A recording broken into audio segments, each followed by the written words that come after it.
The field I was preaching. I wanted to be there in the moment, take you into the moment. Shelly's shaking her head at me. You're in the moment, all right. I'm in the moment. Romans did not wear Fitbits, and they didn't have Nikes, even though I think they were experimenting with it back in the day. They didn't have haircuts like And they didn't have haircuts like this, probably. You never know. But at any rate, there is a centurion that I want to speak about today. His name is Jay. He is a good guy, and he's a distant believer. And I say distant, he keeps his distance because, you know, this is a dangerous sect that is out there, this man who claims to be the Messiah. But the things that I've heard him say has been convincing to me. I've heard with my own ears, I've saw with mine eyes, that this man possesses more than just words. He possesses authority. Authority when he speaks. When he speaks, the world seems to obey this man. I am used to that. Amen. I am used to that. First, let me read the story of this centurion, and then we'll get into character here in a little bit. In Matthew chapter 8, look with me at verse 5. Well, first I'm going to read down through this. Verse 1. I'll get to verse 5. When he had come down from the mountain, great multitudes followed him. Okay? So that when great multitudes are following you, people are paying attention to you. Alright?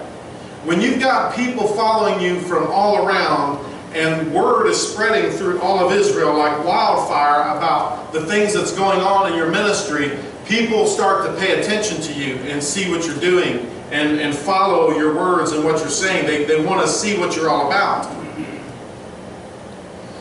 And behold, a leper came and worshipped him and said, Lord, now listen, there was a multitude of people around. Lord, if you are willing, you can make me clean.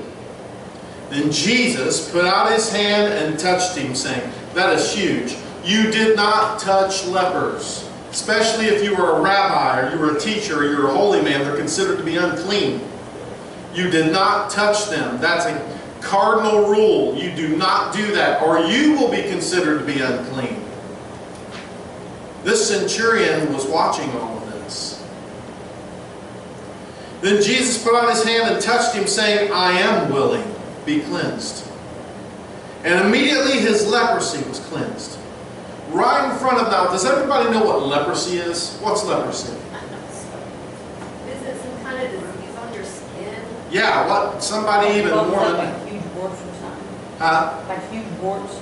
Yeah, like huge warts. You can cause your limbs to fall off. Yeah, cause your limbs to rot and fall off, your fingers to fall off. And like big pussy, nasty boils and you stank and everything else. It was really bad. You were literally rotting.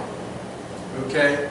So they had leprosy back in them days. Lepers were excommunicated from the main society. You were considered to be unclean as a person and spiritually unclean. You were not allowed to go to the temple. You were not allowed to participate in society. You were excommunicated. That's how they dealt with you.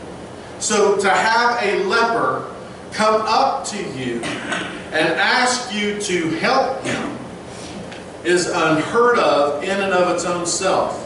So this tells me, it also tells all the other people, this is a faith-building thing. Alright? Faith-building. Because this guy obviously knew that something could be positively happening to him. So he wanted to come up and talk with Christ. Everybody was affected by this man they call Yahshua, or Jesus. Okay? So there's more to this than meets the eye. This is not just a historical account. There's all kinds of other information that we're receiving here. It's just, are you seeing it? Are you picking up what he's laying down right here? And he said this, and Jesus said to him, see that you tell no one, But go your way, show yourself to the priests, and offer the gift that Moses commanded as a testimony to them. You see, he was still in Old Testament times. Okay? Even though this is called the New Testament. Now, when Jesus had entered Capernaum, a centurion came to him, pleading with him, saying, Lord, my servant is lying home, paralyzed, and sorely tormented. And Jesus said to him, I will come and heal him. Another unheard of thing. We'll talk about that here in just a minute. The centurion answered and said, Lord, I am not worthy that you should come under my roof, but only speak a word, and my servant will be healed. For I also am a man under authority, having soldiers under me. And I say to this one, go, and he goes. And to another, come, and he comes.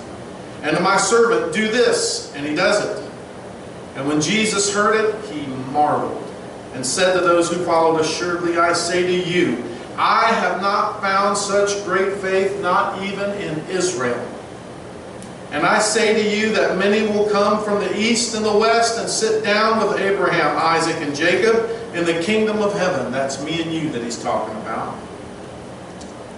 But the sons of the kingdom will be cast out into outer darkness. There will be weeping and gnashing of teeth.